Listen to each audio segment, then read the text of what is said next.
Okay, so I asked my husband, what do you think is the biggest, most important thing that any wife can do to keep her husband from straying? Again, whether it's using pornography or whether it's having a real affair. And he said the single biggest thing you can do is to continually show him that he's important and that you respect him.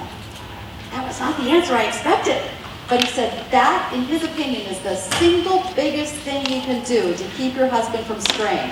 You show him that he's important and you show you respect him. You know, does your husband feel like you are for him? I think it's a great question we can always ask ourselves. Does my husband feel like I am for him?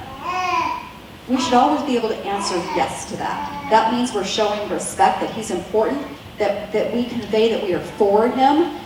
Instead of like, the kids come first, the house cleaning comes first, me running around to help him volunteer every place, that comes first, and he comes last, you know? Maybe after the dog, the cat, and the pet turtle, you know? It's like, no, I mean, you know, that you're for him, that he's important. And by the way, you can be respectful even if you're drawing boundaries with your husband, right? You can still do it in an honoring, respectful, gentle, compassionate way, even when you're drawing boundaries. Okay, number 2 idea for how we protect our marriage: intentionally build an active sex life with your man and get him intoxicated with your love. All right, let's talk about this. This is biblical. Proverbs 5, starting in verse 18, God's talking to husbands and he says, "May your fountain be blessed and may you rejoice in the wife of your youth, a loving doe, a graceful deer. May her breast satisfy you always. May you ever be intoxicated with her love." This is in the Bible.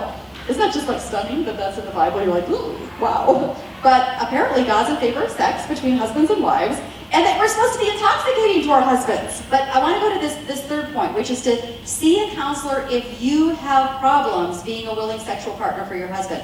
Do not concede defeat in this area. And I have struggled with this and struggled with, to be perfectly honest, struggled with this and struggled with this and struggled with this. But I still am refusing to concede defeat. Because I was sexually abused when I was young, and so this is such an easy thing for me to just say, I don't want any of that, yuck, reminds me of bad things, get away from me. But I know that's not healthy for my marriage. So I refuse to concede defeat in this area, and I kind of like almost just call out Satan and say, you're not going to have me be a victim twice. Because if I concede defeat, I was victimized once, but I'm going to be victimized again by the enemy, who now is going to maybe destroy my marriage because I'm not available to my husband. Does that make sense? So it's like, I'm not going to concede defeat in this area. So I've gone to a counselor, that's helped somewhat. But also, I will actually coach my soul. I will coach my soul when I know, like, okay, probably about time, maybe it's been a little while. Okay, I will actually coach my soul. So, and it's so interesting, ladies, because so much of us being, wanting to have sex is just in our head. Isn't it? I mean, we're more emotional, and it's a more mental thing, and for guys, it's more a visual thing. But for most of us, it's our thinking. So, I mean, if we just change our thinking and say, you know what? I feel sexy, and I'm going to put on something sexy, and I'm going to think about sex, and I mean, all of a sudden, you can actually get in the mood, even if you were sexually abused. I mean, you can actually kind of like coach your soul and say, this is going to be awesome, it's going to be wonderful, and then do the things that would create a romantic climate. Maybe it's candlelight for you, maybe it's a sheepskin rug. We bought one of those at Costco. And it was under the bed, rolled up until one of the grandchildren found it and said, "What's this, Grandma?" And I'm like, because we're cold.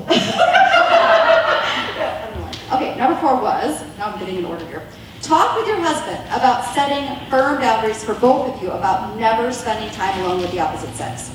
And I mean never, because it leads to bad things. Romans 13:14, put on the Lord Jesus Christ and make no provision for the flesh to gratify its desires.